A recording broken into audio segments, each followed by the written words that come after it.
Olá, prezados amigos, muito boa noite a todos, aqueles que nos acompanham já há algum tempo, aqueles que estão chegando agora, sejam todos muito bem-vindos, viu? É uma alegria muito grande estar com vocês na noite de hoje. Eu agradeço a oportunidade ao Unem Lar, União Espírita Nosso Lar, aqui de Jaboticabal. Bem, pessoal, hoje nós vamos falar um tema evangélico, né?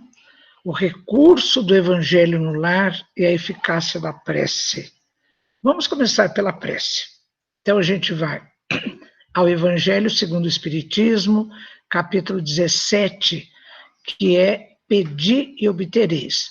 Nós vamos ver dois itens desse capítulo: qualidades da prece e eficácia da prece. Então vamos lá. Eficácia, qualidades da prece. Recomendação: quando orardes, não vos assemelheis aos hipócritas que afetadamente oram de pé nas sinagogas e nos cantos das ruas para serem vistos pelos homens. Então é claro que essas pessoas não estão se dirigindo a Deus diretamente, mas estão se exibindo, querendo a admiração das pessoas pelo fato de pretensamente estarem orando, né? Então, o texto continua: digo-vos em verdade que eles já receberam a sua recompensa. Continuando o texto: quando quiserdes orar, entrai para o vosso quarto e, fechada a porta, orai a vosso Pai em secreto, em segredo. E vosso Pai, que vê o que se passa em secreto, vos dará a recompensa. Não cuideis de pedir muito nas vossas preces. Não será pela multiplicidade das palavras é que serão ouvidos, não é? Serão atendidos. Porque, de fato, às vezes nós nos empolgamos com as palavras, com excesso de palavras, e ficamos em prejuízo com os nossos sentimentos, que é o que mais importa quando estamos fazendo uma prece ao Pai, não é? Eficácia da prece, outro item. Então, em Marcos, capítulo 11, versículo 24, está escrito: seja o que for que peçais na prece, crede que obtereis, e concedido vos será o que pedirdes. Apesar disso, existe o comentário nesse texto de que há quem conteste a eficácia da prece, com fundamento no princípio de que, conhecendo Deus todas as nossas necessidades, inútil se torna expor-lhes, expor as nossas dificuldades a Deus, né? Mas é claro que a gente pensa que não é exatamente assim, né? Mas os que pensam assim, achando que tudo no universo se acha encadeado por leis eternas, acham que não podem as nossas súplicas mudar os decretos de Deus. Então, sempre existem aqueles que contestam a necessidade da prece ou mesmo a eficácia da prece. Ou seja, vai fazer prece para quê? Jesus, Deus, sabe muito bem do que nós precisamos, então não precisamos nós dizer a Ele, Deus, o que nós precisamos, né? Mas eu vou mostrar para vocês uma série de relatos que mostram exatamente o contrário de que pensam essas pessoas. Mostram que realmente a prece tem uma eficácia muito grande e que é um recurso extraordinário que nós temos para nos mantermos equilibrados, nos mantermos sintonizados com os planos maiores da vibração divina. Então vamos lá. Nesse livro Entre a Terra e o Céu, de André Luiz, o mentor é Clarencio, e logo no primeiro capítulo, que se chama Em Torno da Prece, nós vamos ver que eles estão reunidos no Templo do Socorro. Então, ele explica para todos, inclusive para André Luiz, cada prece tem certo potencial de frequência. E eu me lembro, pessoal, quando eu li esse trecho, que no livro Mecanismos da Mediunidade, André Luiz explica que o nosso pensamento e, consequentemente, o nosso sentimento se expressa através de ondas longas, médias e curtas. Quanto mais curtas forem as ondas, esse potencial de frequência, ele atinge planos mais sublimes, né? Quando o nosso pensamento é em ondas longas, Então, nós estamos diante de fatos comuns da nossa vida, mas quando oramos, e quanto mais a nossa vibração for em ondas médias tendendo a curtas, tanto melhor, né? Então, Clarencio diz, cada prece tem certo potencial de frequência, e inteligências que nos cercam, os nossos amigos espirituais, sintonizam com o nosso apelo como estações receptoras. Olha que coisa boa Clarencio está nos dizendo, não é? Que então, fazendo a nossa prece com fervor, fazendo a nossa prece com emoção, com sentimento, espíritos amigos, como fossem estações receptoras, aliás, como são, sintonizam o nosso apelo, recebem a nossa prece, né? Hilário, que é um dos espíritos que está participando ali da reunião, ele tinha sido médico como André Luiz na última encarnação, ele então pergunta para Clarencio, olha que pergunta interessante, um homem que deseja cometer um crime estará também no serviço da prece? Porque uma pessoa que está querendo cometer um ato, de um ato criminoso, alguma coisa muito ruim, às vezes ele pede sim sintonia com espíritos também inferiores que possam ajudá-lo naquele conclave, né? E eu fiquei pensando que a gente não pode temer essa situação, não precisa, porque no próprio Livro dos Espíritos existe uma pergunta em que Kardec questiona: será possível que pessoas que não gostam de nós, pessoas que armam alguma coisa contra nós e que nós não merecemos, vamos receber essa atitude? Então, os espíritos respondem: não, Deus não permitiria, porque a nossa sintonia não permite acesso a que nós possamos sofrer esses danos, né? Olha o que Clarencio responde em relação a essa pergunta de Hilário. Nesse caso, não vamos dizer prece, vamos dizer invocação, porque prece é um termo tão sagrado que ele deve ser reservado quando as nossas aspirações movimentam energia para o bem.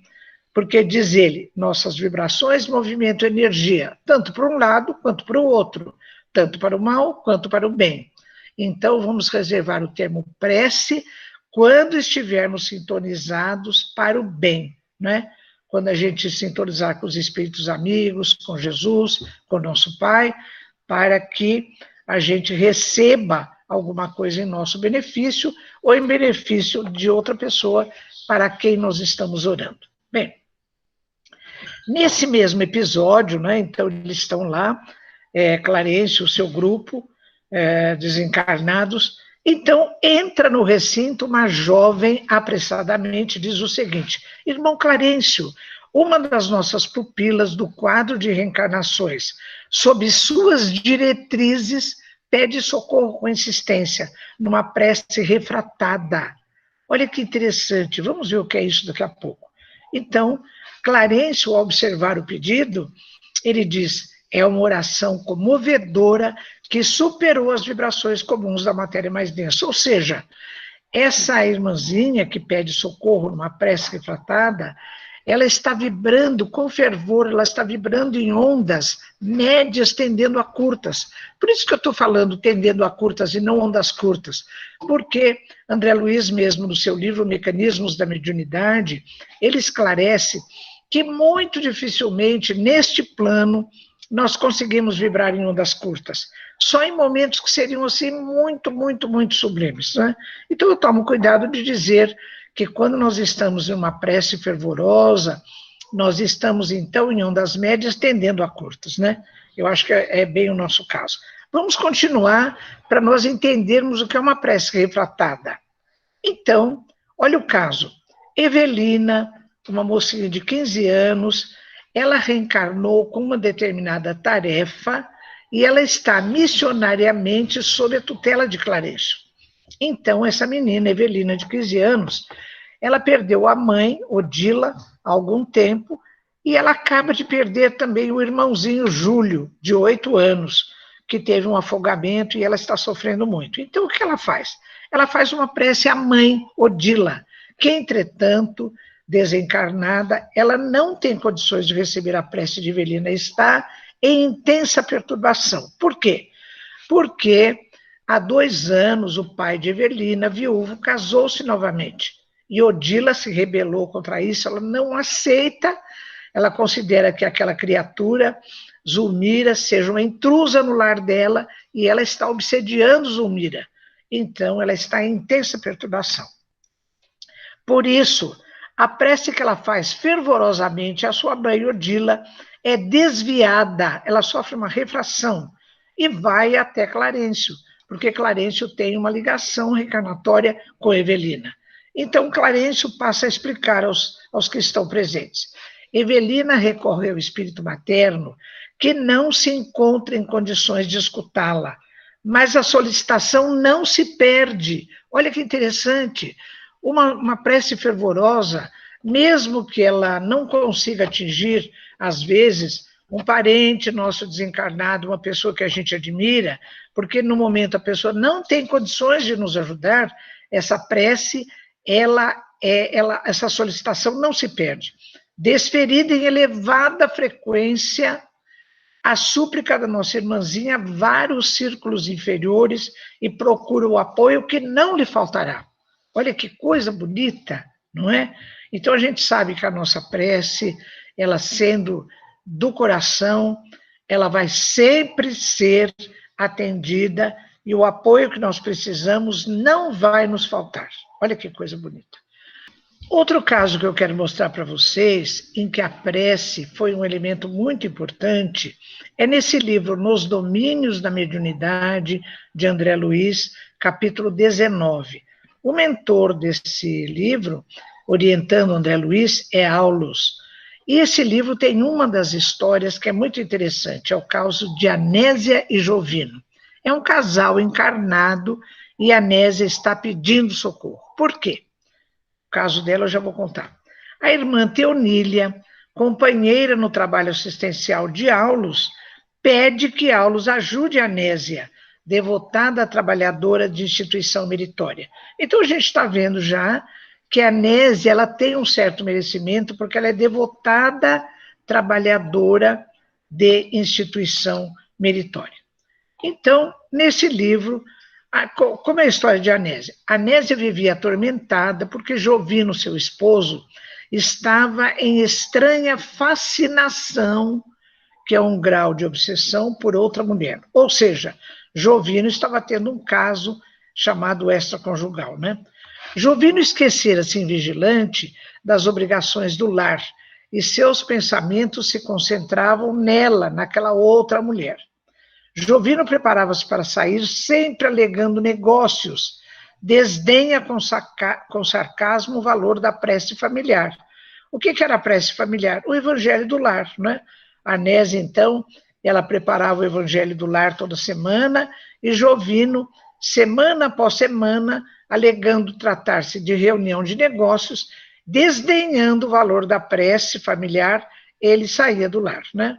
Então, a Anésia, humilhada, ela cai em pranto silencioso e lamenta: quanta mentira, mulher sem coração, minha mãe a morrer, nossa casa hipotecada, nossas filhas necessitadas, se eu pudesse, haveria de esmagá-la com meus pés.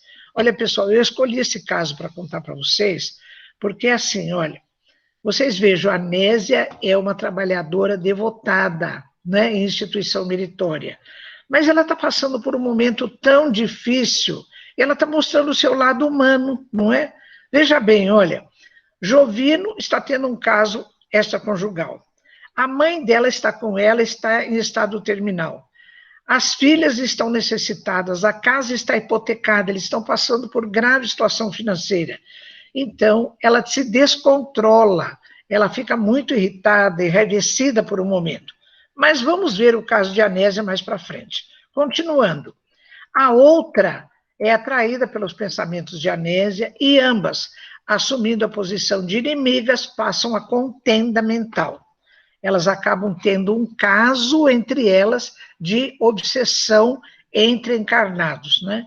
A Anésia passa a sentir desagradáveis sensações orgânicas e muita tensão cerebral. Há semanas, toda semana, diariamente a cena se repete. Então, o Jovino sai de casa, ela fica irritada, e esse processo obsessivo vai sendo alimentado, né? Mas a Anésia mantém sua rotina de preces, no Evangelho do Lar, o que possibilita ser ajudada pelos amigos espirituais.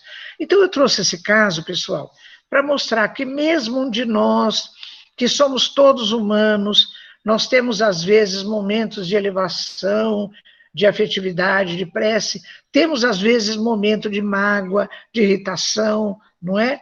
Mas tendo o recurso da prece como a Nésia, então esse recurso da prece, que é extraordinário, possibilita que a sua prece seja ouvida pelos amigos espirituais e ela vai ser atendida, né? Eu não vou contar o caso todo, porque isso estimula vocês a lerem o livro e saberem como é que terminou esse caso da Nésia, né?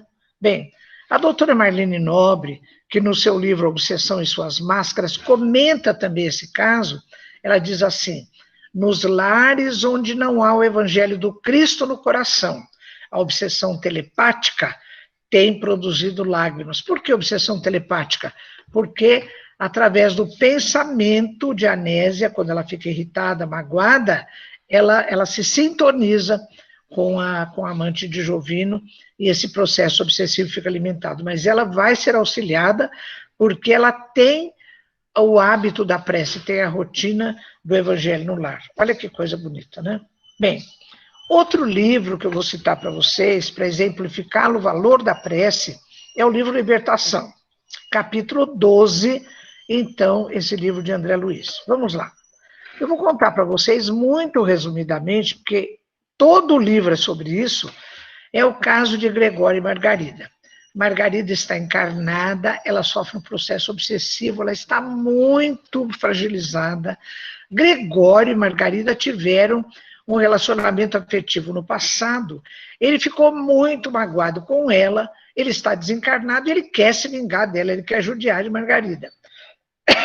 Desculpa. Ele diz bem assim, ele quer que ela desencarne em situações lamentáveis e fique novamente em sintonia com ele, porque ele sente falta de se alimentar das vibrações amorosas dela. Olha que coisa, né? Que equívoco do Gregório. Bem, então o que acontece? Matilde propõe a Gúbio, que é o mentor desse livro Libertação, uma força-tarefa. Por quê?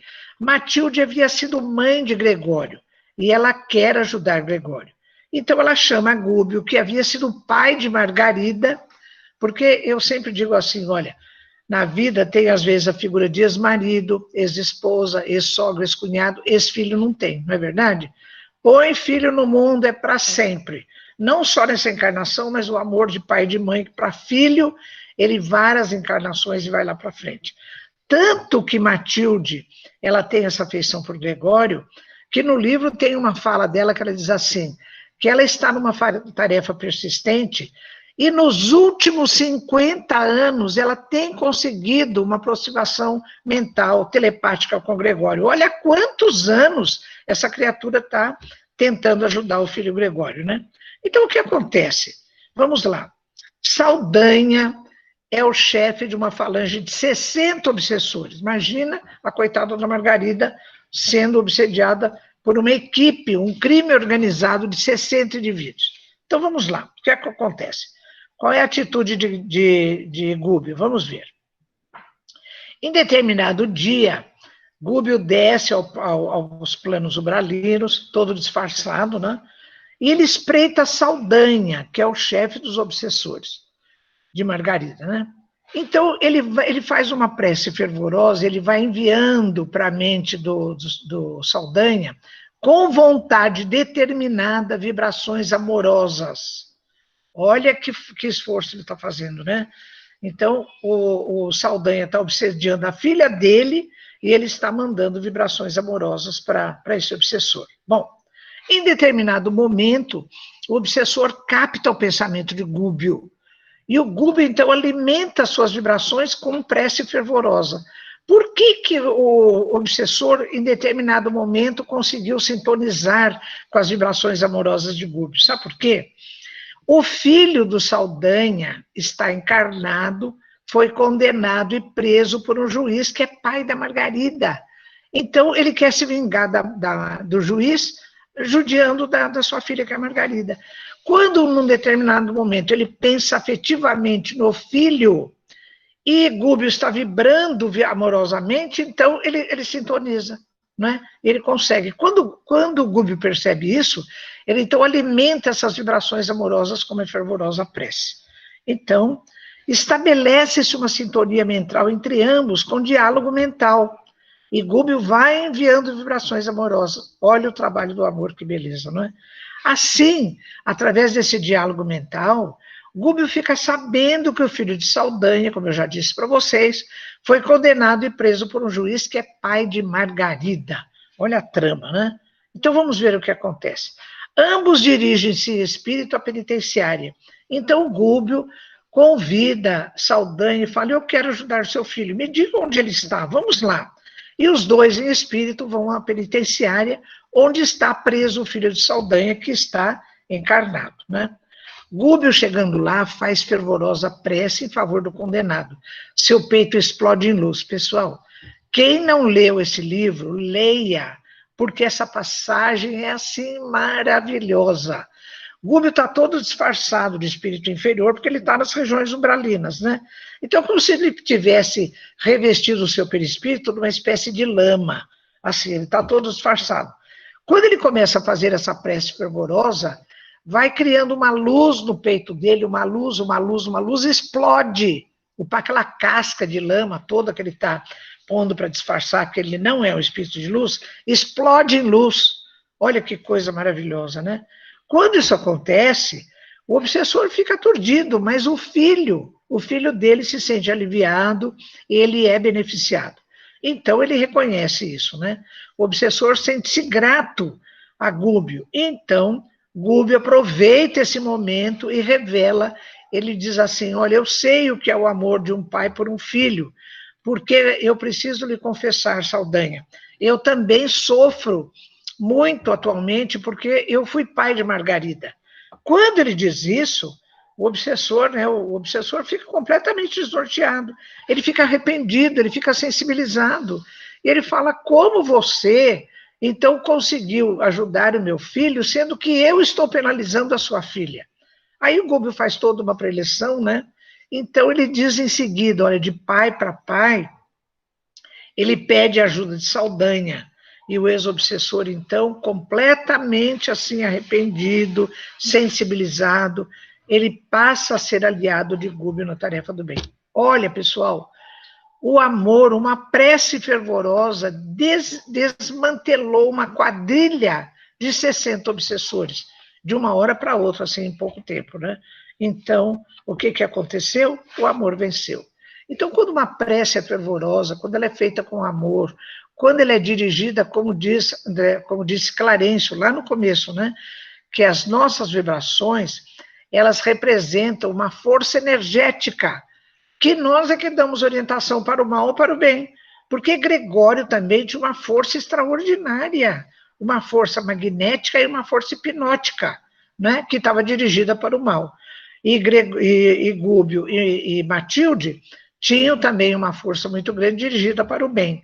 E vai indo através das vibrações amorosas, dessa proposta de amor. Então, ele consegue desmantelar essa quadrilha de 60 obsessores, né? O Amor Venceu. Esse livro é maravilhoso. Recentemente eu reli esse livro outra vez. Bom, quando a gente fala em prece, a gente fica dizendo assim: ah, mas prece é uma coisa tão etérea, né? Ah, acho que não acontece nada, é assim um raiozinho que vai lá e tal. Olha, eu vou mostrar para vocês, nesse livro Os Mensageiros de André Luiz, capítulo 24, e se chama Prece de Esmalha. Então, André Luiz e o pessoal, eles estão lá no posto de socorro, lá no nosso lar, e chega o momento da oração do grupo. Então, Esmalha, que é um espírito desencarnado de alta luminosidade, ela é convidada a fazer a oração. Ela começa a orar, então a irradiação dela, a vibração dela, é muito luminosa e tem uma cor azulada, uma cor azul. Então, André Luiz começa a descrever a cena à medida que Esmalha vai orando. Então, ele diz assim: grande quantidade de flocos esbranquiçados caíam do alto sobre nós que orávamos. Olha que coisa que é a prece. Os flocos leves, ele continua, desapareciam ao tocar-nos, começando em seguida a sair da nossa fronte e do nosso peito grandes bolhas luminosas, com a coloração da claridade de cada um, e velocidades variáveis, multiplicando-se no ar em direção aos enfermos. Então era assim, a esmalha tinha uma vibração azulada. Depois, quem é que é? Deixa eu ver quem é. Aniceto. Aniceto, a vibração dele era lilás. E Alfredo, que é o esposo de Esmalha, que está desencarnado também, ele é um espírito de vibração bem inferior ao de Esmalha. Ele tem uma cor verde, muito apagadinha, assim, mas tem a sua vibração esverdeada, né? Então, vejam bem, olha, cada um tem a sua luminosidade, e essas bolhas, elas também saem da fronte e do peito, com a cor e com a luminosidade de cada um, né, com velocidades variáveis. E ele diz um determinado trecho que as bolhas que saem de Esmalha, elas têm uma velocidade maior e elas atingem simultaneamente vários enfermos que estão ali também recebendo benefício, né? Então, ainda continuando esse caso, Aniceto, que é o mentor ali do grupo, ele explica para André Luiz, ele fala aos ouvidos de André Luiz, na prece encontramos a produção de elementos força, que chegam da providência em quantidade igual para todos em prece. Olha bem a sequência, mas cada espírito tem uma capacidade diferente para recebê-los. Então, os eflúvios que vêm do alto, no caso, através desses flóculos, que são esbranquiçados, eles vêm na mesma quantidade para todos os que estão orando, mas a capacidade de receber é diferente para cada espírito, né? E como Deus socorre o homem pelo homem e atende a alma pela alma, olha que coisa bonita. Cada um de nós somente poderá auxiliar os semelhantes e colaborar com o Senhor com as qualidades de elevação já conquistadas, né? Que bonito. Quando eu li isso, eu me lembrei de uma página de Emmanuel, que está no capítulo 76 do livro Caminho, Verdade e Vida. Emmanuel diz assim, olha, nem sempre os seguidores do Cristo compreendem esse grande imperativo da iluminação própria. Esmagadora percentagem de aprendizes permanece atenta à edificação dos outros, menosprezando o ensejo de alcançar os bens supremos para si. É muito difícil encontrar oportunidade de gratificações da existência humana, porquanto o recurso bendito da iluminação se esconde muitas vezes nos obstáculos, perplexidades e sombras do caminho. Agora há pouco, pessoal, no nosso Evangelho do Lar, caiu uma página do livro... Como é que chama, Nelson? Vinha de Luz. Vinha de Luz, que fala depois. Então diz assim, que é muito fácil começar uma tarefa meritória, mas é muito difícil prosseguir nela, porque surgem as dificuldades, porque surge o cansaço e a pessoa vai desistindo, né? Então é nesse momento das dificuldades, ao vencer as dificuldades da nossa proposta, é que nós vamos ganhando iluminação própria. A Esmalha, então, como ela está muito iluminada, ela é um espírito já muito evoluído, ela consegue ajudar mais as pessoas, não é? Quanto mais iluminação própria, mais você consegue ajudar. Bom, então nós falamos da prece, eu acho que a essa altura nenhum de nós tem dúvida da eficácia da prece, não é? Porque é um recurso, assim, extraordinário. Vamos ver a estrutura da prece. Eu fiquei pensando, pessoal, quando a gente vê as preces, então a maior parte das preces que todo mundo faz é um petitório, não é pedindo. Ai, Jesus, preciso disso, doutor Bezerra, aquilo, a gente pede, pede, pede. Tem outras preces que são de louvor, né? Agradecendo a Deus, louvando a Deus. Outras preces, elas são assim, de oferecendo o nosso trabalho, então tem muita diferença. Eu peguei como referência a prece do Pai Nosso, né, que foi Jesus que nos deixou. Então vejam lá, olha, primeiro momento da prece, ele faz a ligação com o Pai, é como quando a gente chega em algum lugar e a gente fala, olha, eu quero falar com fulano de tal, eu sou fulano de tal, eu vim aqui para isso, então ele está assim, sintonizando com o Pai. Quando ele diz, Pai nosso que estais nos céus, santificado seja o vosso nome, venha a nós o vosso reino. Então, é o momento dele de chegada à sintonia do Pai, né? Depois ele diz uma coisa que é uma premissa de tudo: seja feita a vossa vontade, assim na terra como no céu. Quantas vezes eu mesmo já passei por isso recentemente, no momento de grande aflição, no momento de muito sofrimento, a gente pede: Jesus, faça isso, não permita aquilo, né? Quando de repente a gente fala: meu Deus, a gente tem que ter na nossa prece essa premissa: Deus, seja feita a vossa vontade, assim na terra como no céu, porque os desígnios de Deus é que orientam a nossa vida, né? Não é aquilo que nós vamos pedir no momento, às vezes, de aflição ou de egoísmo, não é? Então vamos lá, e continuando. O pão nosso, agora vem a parte do petitório. O pão nosso de cada dia nos dai hoje, Senhor. Perdoai as nossas dívidas, mas também tem uma premissa: assim como nós perdoamos os nossos devedores. Não nos deixeis cair em tentação. Olha, a gente já está dizendo: eu não quero cair em tentação, então me ajude, por favor, pedindo forças, né? Livra-nos de todo mal, que é talvez essa nossa fragilidade de cair em tentação, né? E que assim seja. Então, a estrutura do Pai Nosso, ela já está nos dizendo como nós devemos, numa prece que a gente faça assim, bem introjetada, bem subjetiva, a gente ter a estrutura dessa prece, né? A gente chegar ao Pai: Deus nosso Pai, que é todo poder e bondade, seja feita a vossa vontade. Eu estou num momento de fragilidade, e abre o seu coração, né? É uma coisa muito bonita. Outra prece que eu gosto muito também é de São Francisco de Assis, né? Eu separei nessa prece 3 momentos. Olha, veja bem. Ele não está fazendo petitório, nada. Ele chega já ao Pai, ele diz: Senhor, não é? Já assim é o momento dele de fazer a sintonia com o Pai. Senhor. E ele está se oferecendo para o trabalho. Senhor, fazei-me de instrumento da vossa paz, onde haja ódio, porque eu leve o amor, o perdão onde haja ofensa, e vai assim por diante. Outro momento da prece, em que ele fala, ele pede força: ó mestre, fazei que eu procure mais consolar do que ser consolado, compreender do que ser compreendido, amar do que ser amado. Porque ele quer ter estrutura para servir de instrumento ao qual ele está se oferecendo, né? E um terceiro momento, onde ele revela que ele já entendeu que é dando que se recebe, é perdoando que se é perdoado, é morrendo que se vive para a vida eterna. Então, essa estrutura também da prece de Francisco, eu acho, assim, de uma beleza ímpar, né? Outra prece que eu gosto muito, que é em forma de poesia, é essa aqui de Maria Dolores, Ação de Graças. Eu gosto muito de fazer essa prece, às vezes faço até no final das palestras. Olha que beleza.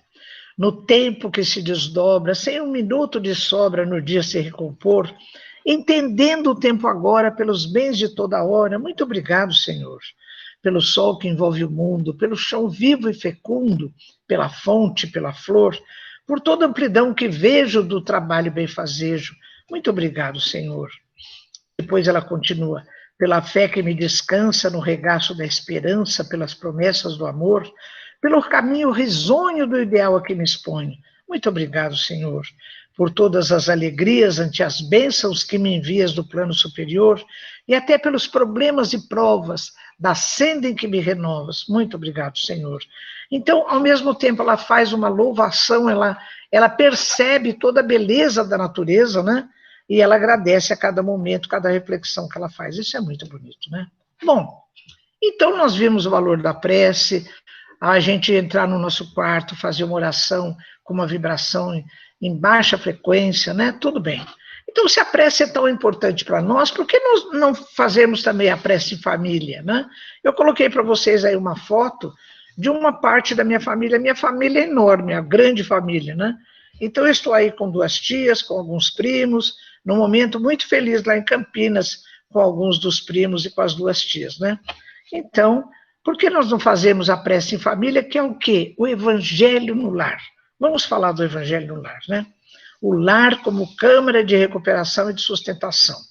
O lar, ele é a célula máter da sociedade, Estando tudo bem dentro de cada lar, tudo estará bem na sociedade, tudo estará bem no planeta, não é?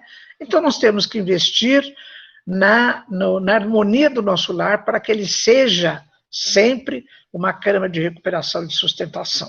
Então, a recomendação dentro da doutrina espírita é o seguinte: cada família vai agendar pelo menos um dia da semana, horário e local da casa. Então, vamos então fazer nossa prece, no domingo à noite, na sala, até a gente combina direitinho. Preparar o ambiente antecipadamente, pode pôr uma música suave, um jarro de água para ser fluidificada, e pelo menos uns 2 livros, o Evangelho segundo o Espiritismo e outras leituras, não é?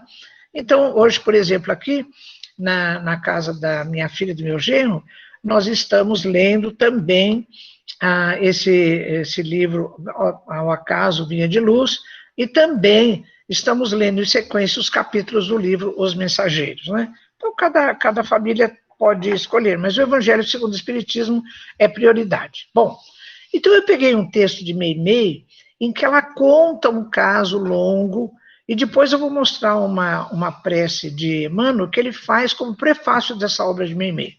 Olha o que ela diz. Encorajada pelo esposo, Dona Zilda, naquele belo domingo de abril, colocou uma linda toalha sobre a mesa, um jarro de água e 2 livros, o Novo Testamento e o Evangelho segundo o Espiritismo. Às 18 horas que eles tinham combinado, chega o esposo, o senhor Veloso, e os filhos, Lina e Cláudio, ainda crianças, e Marta, a jovem servidora, que os ajudava nas tarefas domésticas. Dona Zilda pergunta pela Silvia, a filha mais velha, está com 20 anos, e Dona Júlia, irmã dela, viúva, que mora com eles. Ambas se negaram a participar do Evangelho no lar. Por quê? Depois o seu Veloso explica.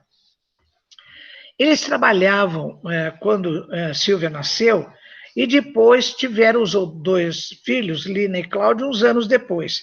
E a Dona Júlia, como era viúva e já morava com eles, deixavam a Silvia com a Dona Júlia, que era católica, até aí tudo bem, mas ela é extremamente preconceituosa com as tarefas da doutrina espírita. E ela foi passando para a Silvia esses conceitos, inclusive essa visão distorcida a respeito das tarefas da doutrina espírita, né? Então, eles têm paciência, porque o seu Veloso fala que ele não tinha percebido isso, e ele e a Dona Zilda acabaram se descuidando disso. Então, ele faz a prece inicial.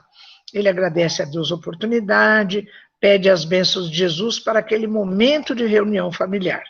Faz uma leitura, pede que Lina abra ao acaso o Novo Testamento, e nesse dia caiu uma passagem de João, capítulo 4, e versículo 14. Dona Zilda, em seguida, abre ao acaso também o Evangelho segundo o Espiritismo, cai o capítulo 17 e ela lê a mensagem de Lázaro, o dever. Bem, vem em seguida um comentário. Então, o senhor Veloso, que ele tem mais estrutura na doutrina espírita, ele registra a importância do estudo para o entendimento dos ensinamentos do Cristo e passa ao comentário das leituras. Comenta, e depois, em seguida, ele abre para perguntas e comentários, ou seja, ele abre para uma livre conversação entre os participantes. Lina pergunta imediatamente sobre Jesus. Por que a figura de Jesus é tão citada? Por que nós temos a imagem de Jesus? E Cláudio pergunta o porquê da água sobre a mesa. O senhor Veloso vai explicando, né? E depois, pelo fato desses 2 filhos serem ainda crianças, ele sempre conta uma história no nível delas, com fundo moral, para tornar a reunião mais proveitosa para as crianças, né? E depois, então, o encerramento é feito com Dona Zilda, que faz a prece final e distribui a água fluidificada para todos. Então, é o roteiro do Evangelho no lar, não é? E, ao mesmo tempo, conta o caso dessa família de Dona Zilda e Sr. Veloso. E Meimei ainda chama atenção para algumas ocorrências. Por exemplo, no domingo seguinte, Dona Zilda prepara o ambiente, mas surge um problema. Chegaram 2 visitas, Dona Romualda e a filhinha Milota, que é adolescente. Elas iam embora logo, mas começou a chover fortemente e elas ficaram retidas ali. Foi chegando a hora do evangelho e a dona Zilda falou para o esposo, e agora, o que nós vamos fazer, né? Então o senhor Veloso fala, não, nós vamos manter o horário do evangelho. Quando é assim, vamos combinar. A gente convida as duas pessoas, falam se elas querem participar, caso elas se sintam constrangidas, a gente pede que elas fiquem durante essa meia hora numa outra salinha ou ali na copa, para que cada um, então, tenha liberdade de participar ou não. E, no caso, elas aceitam participar. Na hora da conversação, todos participam livremente, né? Inclusive a dona Romualda. E ela começa a perguntar para a dona Zilda e para o senhor Veloso uma dúvida que ela tem, por que o vizinho dela, de tantos anos, uma pessoa bondosa, correta, fraterna, ele sofreu um assalto, foi baleado e morreu. Ela não se conformava, ela achava uma injustiça divina. E o senhor Veloso comenta com ela a respeito do caso, né? E no final, dona Zilda, então, conta aquela história enriquecedora com fundo moral de um episódio que aconteceu durante a semana. Ela presenciou uma outra pessoa fazendo uma atitude caritativa que foi muito meritória, né? Então, o encerramento também, a dona Zilda faz a prece final, distribui a água frutificada para todos. Então, as coisas vão andando, né? Que coisa bonita esse evangelho. E a gente que faz o evangelho há muitos anos também, a gente sabe que acontece às vezes, né? Chega uma visita, às vezes acaba a força, às vezes tem um imprevisto, mas a gente vai contornando, né?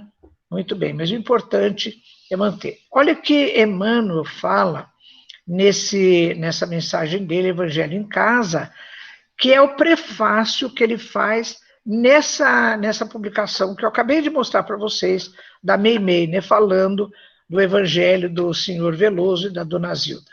Então ele diz assim, olha que bonito, praticas cultos diversos em casa de maneira imperceptível, o culto da limpeza, o culto do pão, do carinho, da segurança, do bem-estar, por exemplo, né?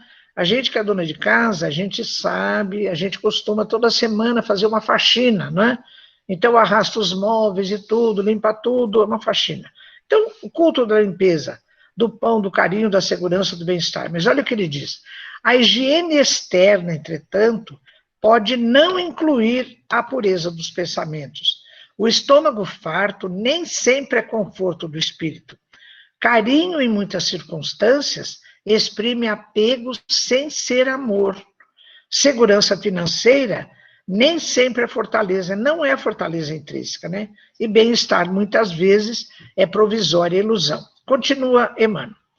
Se abraçares realmente a doutrina espírita, não podes ignorar que o culto do Evangelho te ensinará a valorizar todos eles, porquanto, com o Cristo, a limpeza começa na consciência. O pão do conhecimento nutre a alma antes do corpo. A segurança é harmonia moral. O carinho é entendimento fraterno. E o bem-estar é realmente a consagração de cada um ao bem de todos. Eu estou admirada porque essas flores que apareceram aí atrás dessa coisa, eu não tinha programado, apareceu porque quiseram, né? Acho que é um presente para todos nós aí. Então, continua Emmanuel terminando. Forma o teu núcleo de evangelho entre as paredes do próprio lar. Por quê? Se a doutrina espírita é o Cristo de luz para a humanidade, acima de tudo, é a luz do Cristo no coração, né? Então, nós temos que trazer a luz do Cristo para dentro da nossa casa e para dentro do coração de todos os nossos familiares. Olha que coisa bonita, né? Bom, já que nós fizemos a nossa prece pessoal, entendemos o recurso de levar essa prece para o lar, fazendo o evangelho do lar. Que tal agora pegar esse evangelho que é feito no lar e divulgá-lo para todo mundo, né? O evangelho para outras famílias. Olha que proposta bonita. Há poucos dias, pessoal, eu participei de uma mesa redonda, de um encontro fraterno, desse pessoal aí, que faz uma campanha mundial de evangelho no lar. Então é assim, tem o pessoal lá da Inglaterra, o dia que eu participei tinha a Elza Rossi lá da Inglaterra, e entrar um professor, um confrade lá da Espanha, que depois ele não deu certo, ele não entrou, entra outro da Colômbia, aqui do Brasil. Então é assim, do mundo inteiro, as pessoas que estão participando desse trabalho de divulgação mundial, de campanha mundial do Evangelho do Lar, estão participando toda semana. Tem outros grupos que também fazem isso, mas esse grupo do qual eu participei, o casal que coordena isso aqui no Brasil é a Josi e o Luiz, um casal que mora em Santo Antônio do Pinhal. Olha que bonito, né? Então, fazendo a divulgação desse trabalho, eu fiquei muito sensibilizada com o trabalho deles.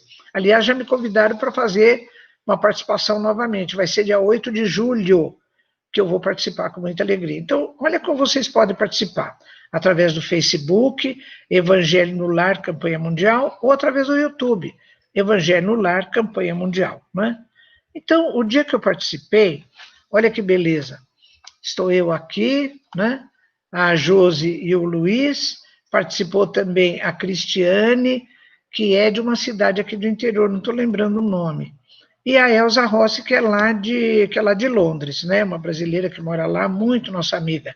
E entraria também um outro confrade da Espanha, que não conseguiu acesso, então foi meio difícil. Então, eles têm essas reuniões toda quarta-feira, às 13h30, e vocês podem entrar no YouTube, como eu já mostrei, através dessa rede Amigo Espírita, né?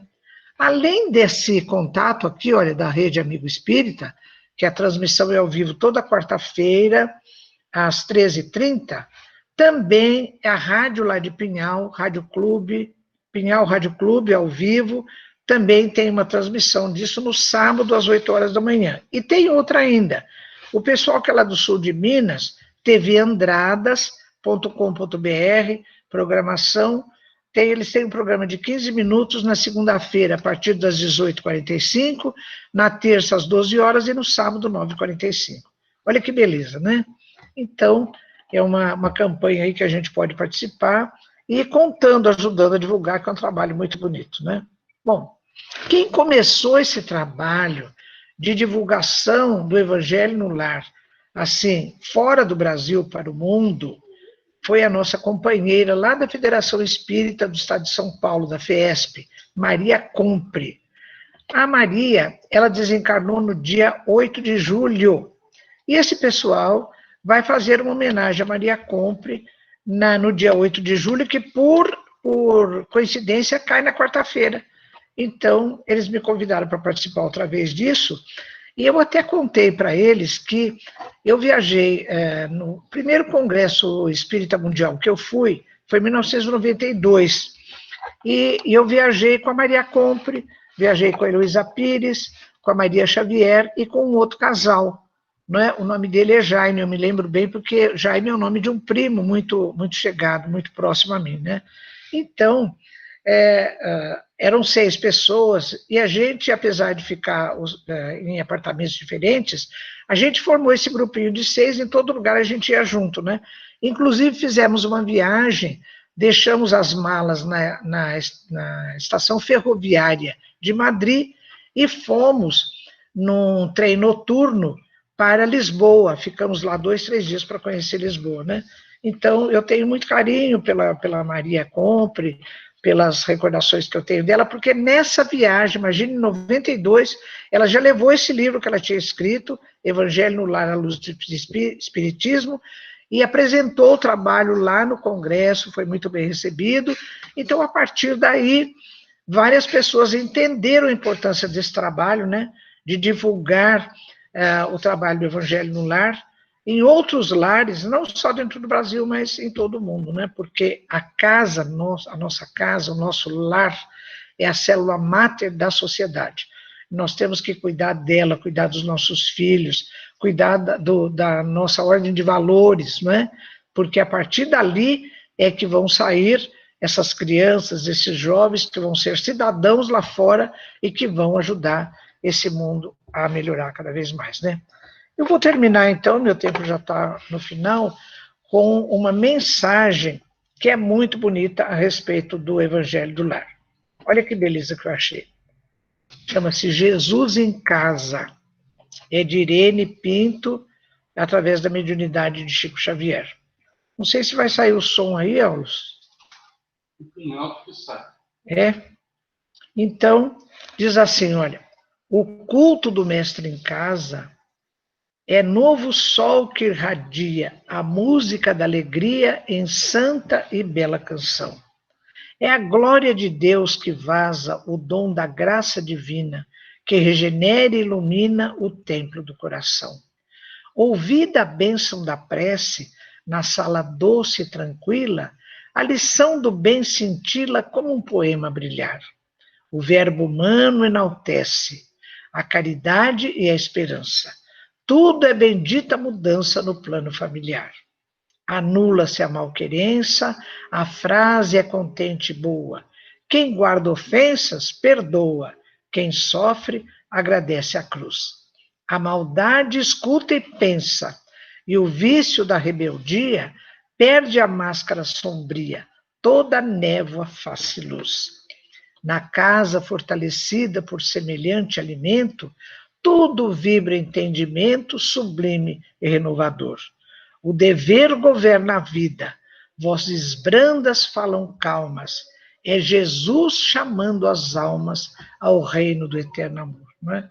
Olha que sensibilidade teve a Irene para fazer essa poesia, né, a respeito do Evangelho do Lar. E para terminar, eu queria muito colocar uma imagem de Jesus. Eu escolhi essa, pessoal, olha. Então, essa imagem de Jesus, vocês estão vendo aqui, olha. Aqui está escrito Jesus, está vendo? Olha, Jesus. E aqui embaixo está escrito Cris, 9 anos.